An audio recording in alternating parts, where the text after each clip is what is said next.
What's up, guys? Randomonium here with your Week 7 Fantasy LCS predictions. In this video, I'm going to break down all of the matchups for NA and EU LCS in Week 7, and I will be discussing some of the games from Week 6 and earlier. So if you haven't seen any of those videos and you don't want the results spoiled, this is your spoiler warning right here. But first of all, I just wanted to thank everyone who leaves me comments. I read all of the comments. I try to respond back to as many as I can. And I know that the most commonly requested thing is that people want point predictions for their players.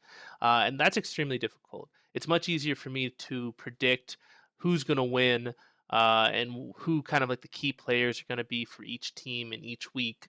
But that said, I understand you guys want point predictions, and I've been working on a system for a couple weeks now to try and better predict how many fantasy points different players are going to get. And I'm happy to announce that I am going to be sharing this system with you guys here in Week 7. I tried it out in Week 6, and I was able to predict fantasy points with a pretty good amount of accuracy. There were some discrepancies, and a lot of that had to do with the fact that Week 6 was the first week where we played on patch 6.3 in the LCS, and we saw a lot of games go a lot longer on patch 6.3 than we were seeing on patch 6.2.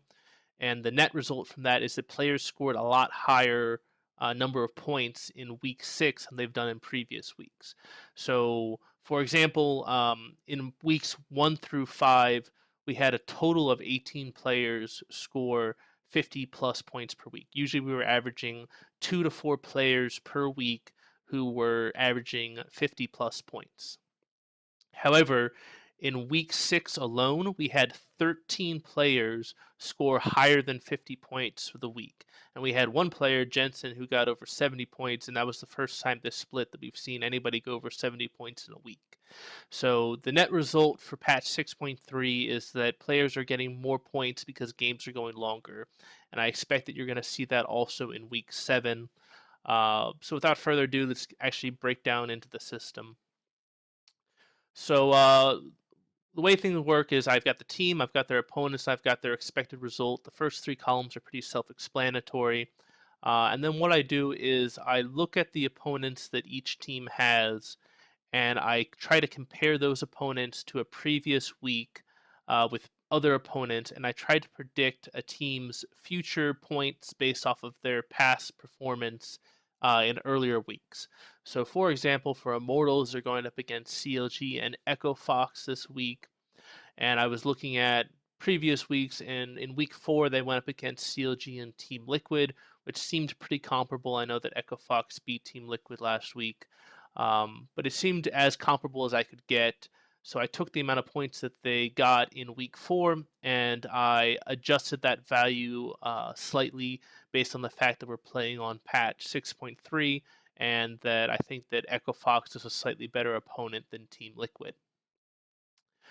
And that's how I get my point values. And I did that for every single team, and I did that for every single player. And then once I was done with all of that, I organized each team and each player into a tier. I've got S tier, A tier, B tier, C tier, and D tier.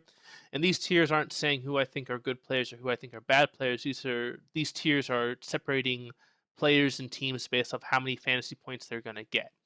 And basically all I'm saying with these tiers is that if you've got a player who's in A tier and you've got a player who's in B tier, you should start the A tier player this week over the B tier player. That's all I'm saying. I'm not saying that you should get rid of this player. I'm not saying you should trade them. I'm just saying who you should start or who you should have in a flex position if you have a discrepancy or if you don't know who you want to start. I'm hoping that this will help you guys out in letting you know who I think you guys should start for each position. So for the teams, I think that my S tier teams are going to be Immortals, G2, Unicorns Love, and NRG. For my A tier, I've got Vitality, Team Liquid, and H2K. I think Team Liquid is probably the shakiest of those teams because they are going up against TSM, and TSM really is a wild card right now. They've looked fantastic, and they've also looked horrible. Week 6, they looked very bad. But Team Liquid didn't look very good in week 6 either. So that game is definitely up in the air. So Liquid could wind up going 1-1, which could result in them getting a lot less points. But if they have a really close game with TSM, they could wind up getting more points. Um, then for B tier, I've got Origin, CLG, and Echo Fox. I think Echo Fox is probably the most disputable on that list because they're going up against TSM and Immortals. Both teams are going to be very challenging for Echo Fox to beat. And we have seen in the past that when a team goes up against Immortals, traditionally they get less points in that week. But that said, I do think that Immortals, or correction, that Echo Fox is going to be able to beat TSM. Echo Fox has looked fantastic the past 2 weeks. And they do have a chance to actually get a lot of points. I think the TSM game and the Immortal game will go pretty long. It could be like a 50 or 60-minute game, and that could translate into a lot of points for Echo Fox as well. Moving on to C tier, I've got Cloud9, Dignitas, Fnatic, TSM, and Roccat. Cloud9 last week had a fantastic week. They had some of the highest point scorers among the LCS. Balls, Jensen, and High all had 60 plus points in week 6. But that said, Cloud9 didn't get that many team points. So if they didn't get that many team points in a fantastic week like week 6, then they're probably not gonna get that many team points in any other week, which is why I've got them in C tier.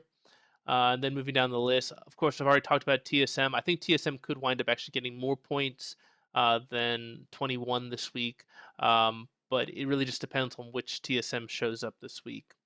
And then kind of rounding out the rest of the teams for the D list, I've got Spliced, Elements, Giants, Impulse, and Renegades, who all have very difficult weeks this week, so they're probably not going to get that many points. Moving on to top lane for my S tier top laners, I have Cabochard, Vivisachi, Lorlo, and Odoamne. Ugh, English is hard. Okay, all these players have done very well in previous weeks. Cabochard and Vivisachi especially are just always at the top of the pack. So I think that those are definitely some fantastic picks if you've got them on your team. For A tier, I have Kikis, Huni, and Impact. Kikis is doing fantastic. He could definitely be an S tier top laner. I know a lot of people are going to say Huni is an S tier top laner, and I do agree with you, but his point values don't reflect that. A lot of weeks he has not been getting the attention.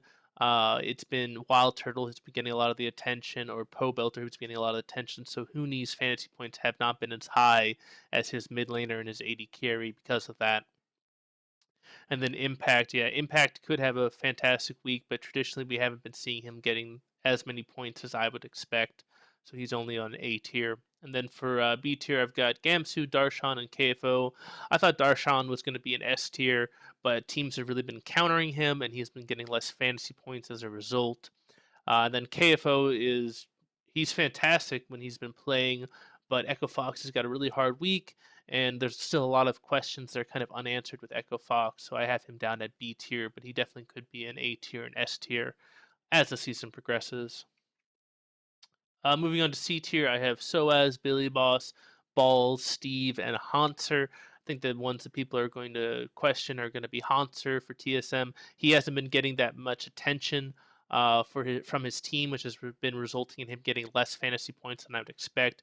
TSM's been devoting most of their resources, of course, to Doublelift and Bjergsen, and that's definitely caused Hanser to get less fantasy points than anticipated. Balls had over 60 points in week 6, but that was very, very unusual. Balls usually does not get that many points, and I don't expect that Cloud9 is going to have games that last as long this week, and that's going to result in them getting less fantasy points this week. And then I know that people love Steve, but Elements has a very difficult week. They've got both G2 and Vitality, so I don't think he's going to get as many points as he's gotten in the past. And then for my D tier, I've got Wonderwear, Adam, Freddy, Fang, and RF Legendary, who, of course, have very difficult weeks and probably aren't going to score that many points. Moving on to the jungle. For my S tier junglers, I have Rainover, Trick, Shook, and Dardosh. Dardosh's Team Liquid has Team Impulse and TSM, so definitely not two easy opponents. Team Impulse has been highly volatile, and TSM has been highly volatile. So you could see Team Liquid completely just dominate both games, not get many points because the games don't last that long. You could see them get a huge amount of points because both games last really long, or you could see them not get many points because they wind up losing to either Team Impulse or TSM. That said, I do think that the middle one is going to be the true one. That both games are going to go really long, and they're going to get a lot of points, and they're going to win both games. So I have Dardosh up in S tier, but I definitely think that he is higher risk than the other S tier junglers on that list.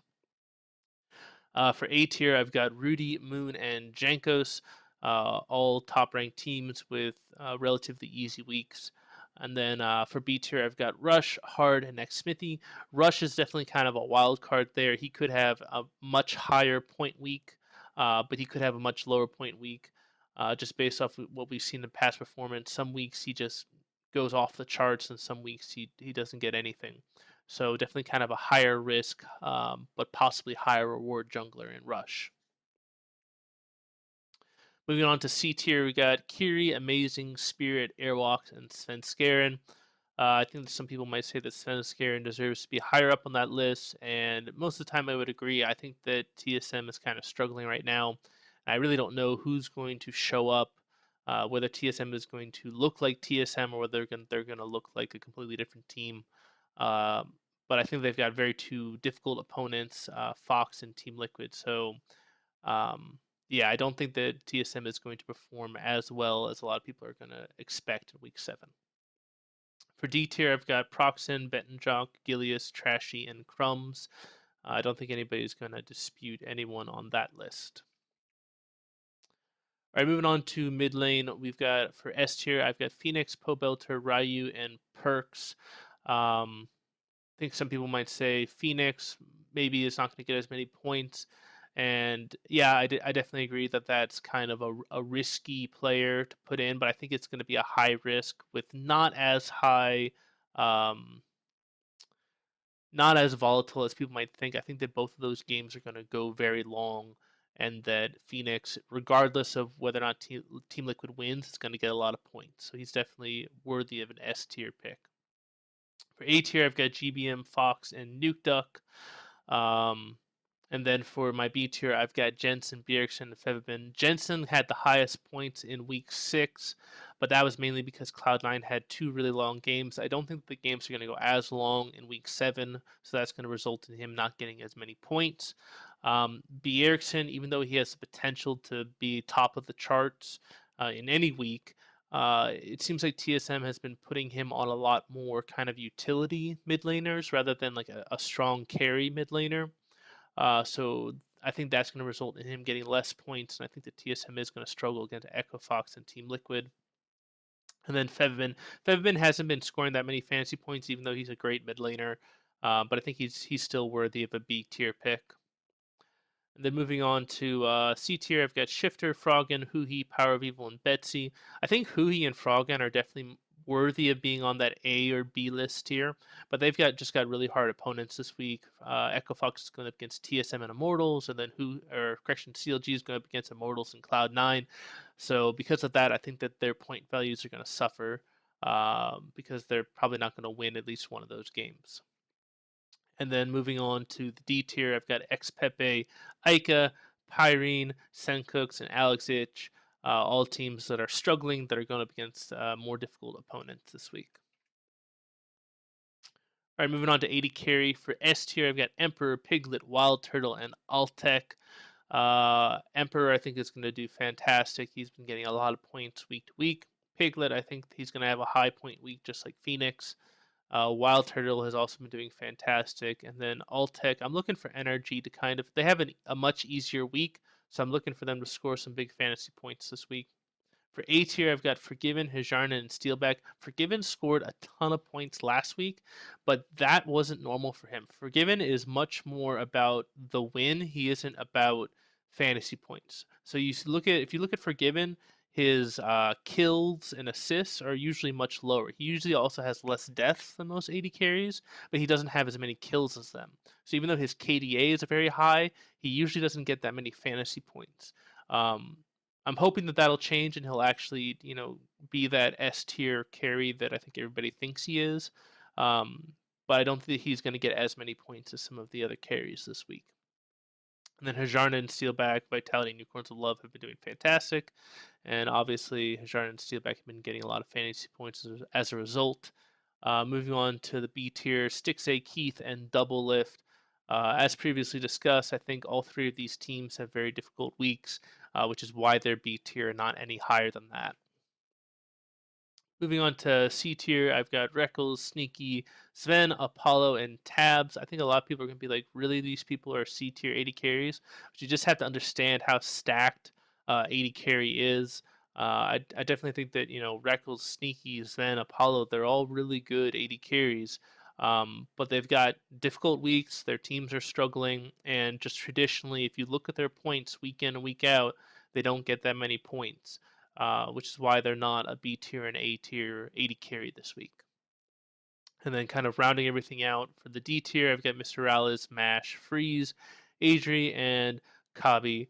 So yeah, I think a lot of people were expecting more from Freeze on Renegades, and I think that Freeze is a really good 80 carry. It's just that Renegades is struggling so much, and he's not getting a lot of points as a result.